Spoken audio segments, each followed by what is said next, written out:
एक बड़ा ही धनवान आदमी एक गांव में रहता था।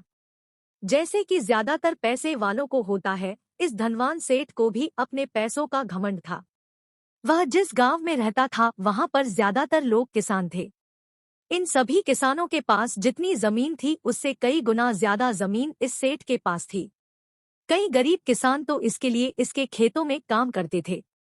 इसी गांव में मोहन नाम का एक बड़ा ही मेहनती और सच्चा किसान रहा करता था। मोहन का परिवार थोड़ा बड़ा था। उसके परिवार में उसके बूढ़े माँ बाप, पत्नी और 3 बच्चे थे जो अभी काफी छोटे थे। मोहन के पास ज्यादा जमीन नहीं थी, लेकिन जितनी भी थी उसमें वह बड़ी मेहनत करता और अपने परिवार का पेट पालने लायक अनाज उगा लेता था। बाकी के किसान भी यह देखकर हैरान रह जाते कि कोई कैसे इतनी सी जमीन में इतना ज्यादा फसल उगा सकता है। एक वर्ष उस गांव में काफी ज्यादा बारिश हुई, जिसके चलते कई किसानों की फसलें बर्बाद हो गई, जिनमें से एक मोहन भी था। अब मोहन धर्म संकट में पड़ गया, क्योंकि उसके परिवार में उसके अलावा कोई और कमाने वाला था नहीं और अपने परिवार को भूखा मरते हुए वो देख नहीं सकता था। वह जानता था कि इस गांव में अगर कोई उसकी मदद कर सकता है तो वह वही घमंडी सेठ है, जिसने गांव के कई अन्य गरीब किसानों को या तो कर्जा दिया है या तो अपने यहाँ काम पर रखा हुआ है। हाथ पर हाथ धरे बैठे रहने के बजाय उसने इस सेठ के पास जाने का फैसला किया और एक दिन उनके पास गया। सेठ के पास पहुंचकर मोहन बोला, सेठ जी, आपकी बहुत मेहरबानी होगी अगर आप मुझे थोड़ा सा कर्जा दे दे, जिससे मैं अपने खेतों में फिर से कोई फसल उगा सकूं, या फिर आप मुझे अपने यहाँ नौकरी दे दे ताकि मेरे परिवार को 2 वक्त का खाना मिल सके। घमंडी सेठ को उसकी इन बातों से कोई मतलब था नहीं, लेकिन गांव के सारे लोगों की तरह वह भी यह जानता था कि मोहन कितना मेहनती है और वह जिस भी खेत में काम करेगा वहां वह दोगुनी फसल उगा सकता है। सेठ ने सोचा, अगर मैं इसे पैसे उधार देता हूं तो शायद यह इस स्थिति में नहीं है कि मुझे वापस लौटा सके, लेकिन अगर मैं इसे अपने खेतों में काम करवाता हूं तो मुझे जरूर दुगना फायदा होगा।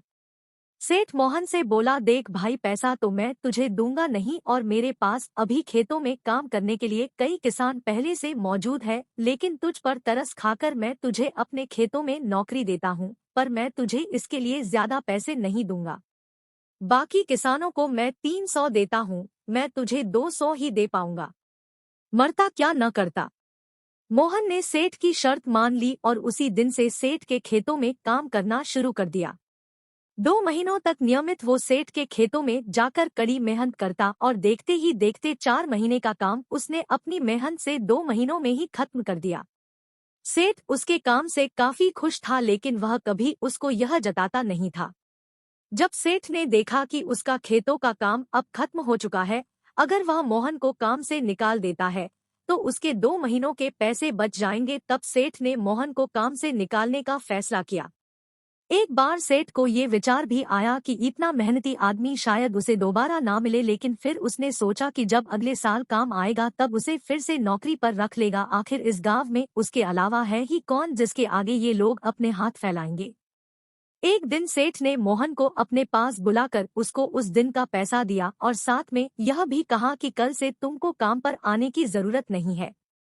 अब मेरे पास तुम्हारे लिए कोई काम नहीं बचा है। जब मेरे पास काम आएगा तो मैं तुम्हें बुला लूंगा।